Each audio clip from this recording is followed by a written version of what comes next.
welcome again to the chat. As you all know, I love going to the Magic Millions on the Gold Coast every year. And while I was up there, I discovered a brand of merchandise called Fan Fave. And for a long time, I think the racing industry hasn't really had a particular provider of merchandise, as in a company that will make it and focuses purely on racing merchandise and not other sports as well. And joining me today is the founder of Fan Fave in Bret Calkin. G'day, Bret. How are you, mate? Hi, Ben. How you going? Thanks for having me on. Very well, thank you. I first became aware of you, like I said, when I was up on the Gold Coast of the Magic Millions. You guys definitely pushed yourselves during that carnival, and ever since then, you got quite a few stables on board using your gear now, and also syndicators as well, haven't you? That's right, yeah. Yeah, so we, like I say, I met you up at Magic Millions when we were doing a jockey's merchandise range, which we still do. Yep. Gold Coast have been, Turf Club have been a really big supporter of ours, and we were on course Magic Millions selling all the jockeys' race day merchandise, so it's been great, yeah. Yeah, you also had a pretty good reception for it at the Calcutta. I think that's where I first saw you and saw the whole range of stuff. I think I did a video from my social media. I was just taken aback because I'd never seen anything like that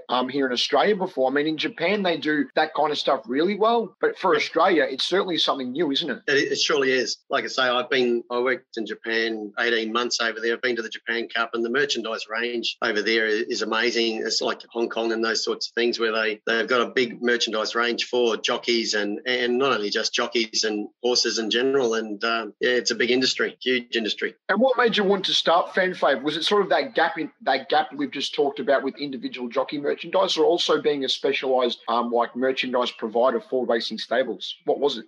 Funny thing is like I say, I've got a worker and safety business on the Gold Coast, and like I say, I've always had the racing passion and live and breathe racing. Is where someone from Racing Queensland came to us with a concept, and we went through the concept together, and that's how Fan Fave emerged. And with the worker and safety side of things, we're already set up to do that side of things, where we've got all our in-house embroidery. We've got a team of people here already. So with my racing passion, it all emerged. So it's been going really well. It's growing considerably. And who are some of the stables and syndicators that have come on board to be supplied by Fan Fave? So, we started off originally with two stables here in Queensland, which Rob Heathcote and Kelly Sweeter, which have been really big supporters of ours from day one. We've been going 11 months now, and then came along was our first syndicator was Flying Start Syndications, which have been massive for us as well, really big supporters. And people, not only people are finding out what we're doing now as we have our logo on all our gear, and people are searching it for us now and contacting us quite regularly now. And like I say, with the support of Andrew and Roger from the Australian Trainers Association, are big backers and believers in us. They talk to a lot of the trainers for us, and we go to a lot of meetings, that they've sourced and spoken to them already. So it's growing considerably. So we've now got on, like I say, Rob and Kelly. We've also got Malure Racing, Luke Oliver, Griffith de Kock, Buston Racing. Like I say, we're working together at the moment with Price Kent to put their new branding together. Like I say, we've just got our first stable in South Australia.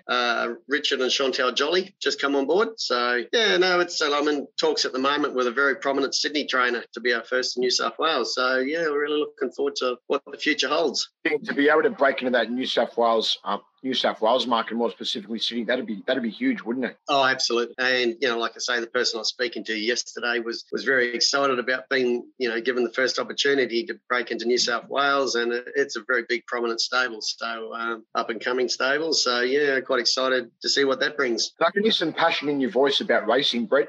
You were telling me off air that you've been involved in racing almost your whole life, away from your business, haven't you? You used to ride, is that right? That's right. Yeah, I started my apprenticeship when I was 16 in Melbourne. I was apprenticed to Neil Dyer at Calkin. Like I say, I rode on and off for about 20 years, ridden the winter in 5 states of Australia. So I've got around a bit, everywhere from Birdsville to Darwin to South Australia, everywhere. So I live and breathe racing, love it. But you're one of those guys. So you're one of those guys. Basically, there's not many of them left anymore, but a few of them in Australia, or girls too, basically have saddle travel. Absolutely. So I did ride 4 winners in the space of 3 days, and it was everywhere from Mount Isa, Toowoomba, Mount Isa, Wandai. I rode it. I think it was Wandai on the Saturday night, Toowoomba, and then went to Mount Isa on the Monday for a Monday meeting. So rode winners races at all meetings. So it was great. Love it. I live and breathe it, and I just love the racing industry. Although I gave away riding about 12 years ago, it's one of those industries that's once it's in your blood, that it's there for forever. You can't get rid of it. I work closely with the Gold Coast Turf Club as well, and like I say, with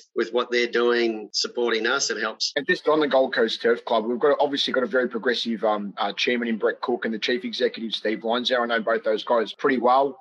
They're certainly being an innovator, and I think some of the other clubs in Australia could look at them. It's just going to be amazing once that master plan's completed. It's going to be like a happy valley. Imagine Friday and Saturday night racing on the Gold Coast on the glitter strip. It's going to be huge. Oh, absolutely, and that's what racing needs. Like I say, I've been to Happy Valley and Sha Tin, but Happy Valley, a Friday midweek at Happy Valley, if you can replicate that here in Australia on the Gold Coast, it'd be massive for racing. Huge. There's nothing better. It's an enjoyable night, fun night. Like with Gold Coast, where it's situated, and like I say, close by accommodation and things, I think it'd be brilliant. And also, we've got Lee Friedman, who's come back to Australia to train from the Gold Coast, and more and more of the bigger trainers are setting up satellite stables on the Gold Coast, because it's probably good for their horses too, because like the cooler climate and that is definitely better for them. Like if there's some that don't like the wet tracks, send them to Queensland. Correct. Yes, and that's like I say, it's the lifestyle. I mean, I think probably at their stage of their careers, I mean, they've done everything. They get the good weather and still be able to do what they love doing. Like I say, we've just done all the uniforms for Lee Friedman also, all the fan folk gear, and he's coming on board as well. So it's great. What do you think the Australian racing clubs and authorities could do better in terms of the marketing and merchandise perspective? And I say that comparing it to Japan, Hong Kong, etc., like we were talking about before. I think, like I say, it's hard here in Australia at the moment, because with all the bookies, and a lot of people can sit at home now and just bet on their phone and watch it on TV in their lounge room. But see, I think, and the shops on course now, what I'm finding is all the shops on course are sort of going by the wayside, and less merchandise. And I think, like if we can work closely with the race clubs also, that we can bring that to life again. And a lot of the clubs don't have time to do that side of things. I've been working with a few of the bigger clubs, and they just don't have time, and this is where we will come in, as they come to us, and we can come up with a solution, take the headache away for them, and bring the life back into merchandise. And people go to the races and they want to be wearing their personalised gear, and like I say, they want to be saying, I've been to the Magic Millions, or I've been to the Golden Slipper, and they want something that says it, on there, like I've been to the Japan Cup, and everybody buys something, like I say, it's one of those things that we're here to help the clubs also. And if they want to outsource it, we're more than happy to help. And this is what we do. This is what this is us. I go to the Magic Millions every year up there, and I love it. I will say that their merchandising, they certainly have had a good range for a while now, but if they can make it a bit bigger, like you say, the sky's the limit, isn't it? Oh, absolutely. Absolutely. And like I say, I think for those places, it's good for them to have, but I don't think it's a priority. And like I say, it's, like this is where we would like to work with these bigger clubs, or not just necessarily the bigger clubs, any club, and bring the life back into the merchandise and that side of things, where we can help them. And like I say, we've got a team of people here that this is what we do every day. So, and like I say, I haven't seen it in the racing industry where there's like a 1-2 go-to place, like in other industries, the sports industries, where to go to get your jerseys, or where to get your gear, your caps and things, is where I haven't seen a one-off go-to place. I think, I need uniforms, or I need this for my staff, or I got my favourite horse, I want to be able to get it on some gear. I haven't been able to see that, for owners. The difference with us is we personalise all the gear. So when a trainer signs up to us, we have all their horses named and everything all on the website, so an owner or a fan can go in there and get it all personalised, whether it be a cap, jacket, or whatever. Are you looking to expand to sports other than racing? I know you do your workwear and safety business, but are you looking to expand as well? Look after other sports too? It's funny thing is, I've been approached quite a few times just recently, now that Fan Fave's been going, by different sports clubs, can you do sports clubs and things?